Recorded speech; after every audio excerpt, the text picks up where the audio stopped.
Hello everyone, welcome back to Oh My Yum's Kitchen. In today's video, I'll be making Nigerian vegetable stew, popularly known as Eforiro. This particular vegetable stew is a great way to get your vegetables in, and they pair so well with different things. We eat them with fufu, with pounded yam, with white rice, with plantain, or you can even enjoy it on its own. I consider this a healthier version of Nigerian Eforiro because this recipe uses less oil and I make use of skinless chicken, emphasis on the skinless chicken. If you don't already know, chicken are a healthier option compared to red meat, but regardless of all these changes, nothing is taken away from that authentic taste and flavor of Nigerian Eforiro. Please stay tuned, consider subscribing to my channel, do turn on the notification bell so that you get notified whenever I upload a new video. So let's get started. The best place for intercontinental dishes. First, you want to start by preparing your protein. In this pan, I have different parts of a whole chicken that has been cut and washed and all the skin has been removed. Next, I'll proceed to season my chicken. I'm adding some seasoning powder, some diced onion. I'll be adding some thyme and some salt. So all I'm trying to do here is to build flavor. Cooking is all about flavor building. So I'll mix everything together with a spoon like this, just making sure that all the seasoning are well distributed. Then I'll come in with some water. I'm adding extra water because I want some broth from this chicken, and we're going to be making use of that broth later on in our cooking. I covered the pan and started to prepare other ingredients. So I'm going to be blending these peppers. I have 4 small red bell peppers here, 1 big red bell pepper and 1 yellow pepper. I have my onion and my dried chilies. You can always substitute this dried chili for your fresh chili or whatever other chilies that you like. But before I blend this, I'm going to clean these bell peppers. Already I've washed them. I'm going to be removing the seed because the seed could make your pepper mixture to be a bit bitter. So we're trying to deseed here. So I'm just removing the seed. You can always do the deseeding by using a knife or just by breaking the peppers apart with your hand. All you're trying to do is just remove the seed so that it doesn't get into your pepper mixture. So I make sure I place everything in the blender, whichever method works for you, whether breaking it apart by hand or whether using a knife, it doesn't make any difference. So I pop everything into the blender and I add a bit of water, just enough to help the blender to do its work properly. And then I give my pepper mixture a quick blend. This is coarsely chopped, so I'm going to set that aside while we check on our chicken. This is about 15 minutes into the chicken boiling. I'll be adding in my smoked turkey at this point. I'll be leaving the skin on the smoked turkey for extra flavor. I do really want that smoky flavor to be infused into my broth. So I'll go ahead to prepare other ingredients. Here are my dried mushrooms. These mushrooms, I get them from the Asian shop and I have soaked it for about 30 minutes.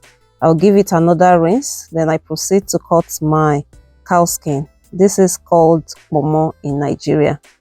So my other ingredients are dried fish fillets, dried prawns, locust beans, diced onions, palm oil,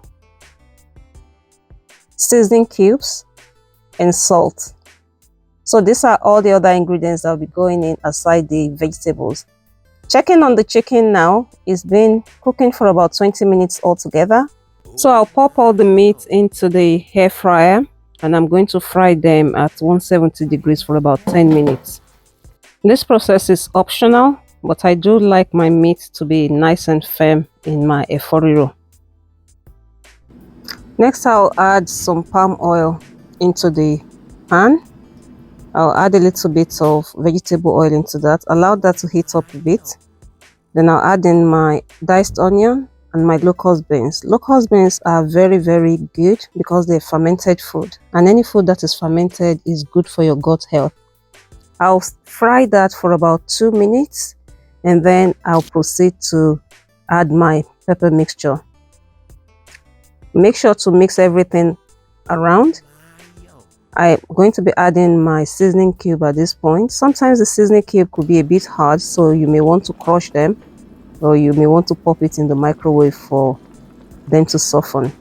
Next, I'm adding my dried prawn, my dried fish fillet, and I'm going to be mixing all this together because I need them to stay longer in the sauce, so those ones are going in first. I'll cover it for about 3 to 4 minutes. Make sure to be stirring in between so that it doesn't burn. Next, I'll be preparing my vegetables. I'm making use of 2 different types of vegetables, kale and frozen spinach. So to my kale, I added hot water and left it aside to blanch for about 7 minutes. Here's my frozen spinach. I left that in the fridge overnight and it has thawed, so there's water in it. So I squeeze it hard and I make sure that all the juice inside it are drained. Checking on my kale now, it's been about 7 minutes. It's still a bit tough, but that's totally fine. I am going to be draining this off and rinsing it in cold water. So a quick check on our stew. It's looking good. I'll give it a quick mix again. Then I'll proceed to adding all the other ingredients. I'm going to be adding the mushroom first, and I'll mix that and make sure that it's thoroughly coated in the sauce. Then I'll be adding my cow skin, my Kpomo, followed by my protein, my chicken and my smoked turkey. So I'm mixing everything together here, and if you notice, the sauce is extra thick at this point. So to loosen it up a little bit, I'm going to be adding my chicken broth, and there we go. I'll mix it up a little bit again. I'll adjust the salt here and then mix everything together. You want to make sure that everything is well distributed.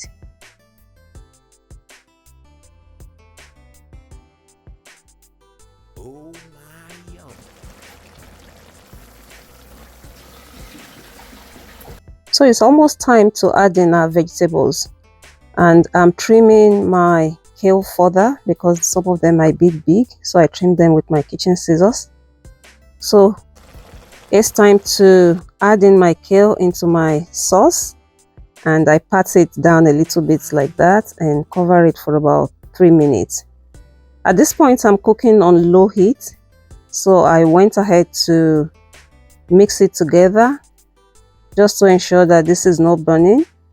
And next, I'll be adding in my spinach now. I love the contrast in texture that these 2 vegetables brings to my Eforiro, and this is why I mix both. But to be honest, you can always use just your spinach or whatever other grain that you prefer to make use of. But this works well for me, and this is what I do. So you want to make sure everything is well coated in the sauce, because you don't want some parts of your Eforiro to be bland while some is tasty. Cover it for another 2 minutes, and there you have it. Our healthier version of Eforiro is ready, and look how gorgeous that looks. And like I said earlier, our Eforiro can be enjoyed with different carbohydrates. You can enjoy it with rice, with fufu, with pounded yam, even with boiled potatoes, or you may choose to eat it on its own. I served mine with white rice and air-fried plantain, and this is what I have. This recipe is a must try, especially if you're looking to eat more healthy. Please make sure to like, share, comment, and I will see you in the next video. Bye bye.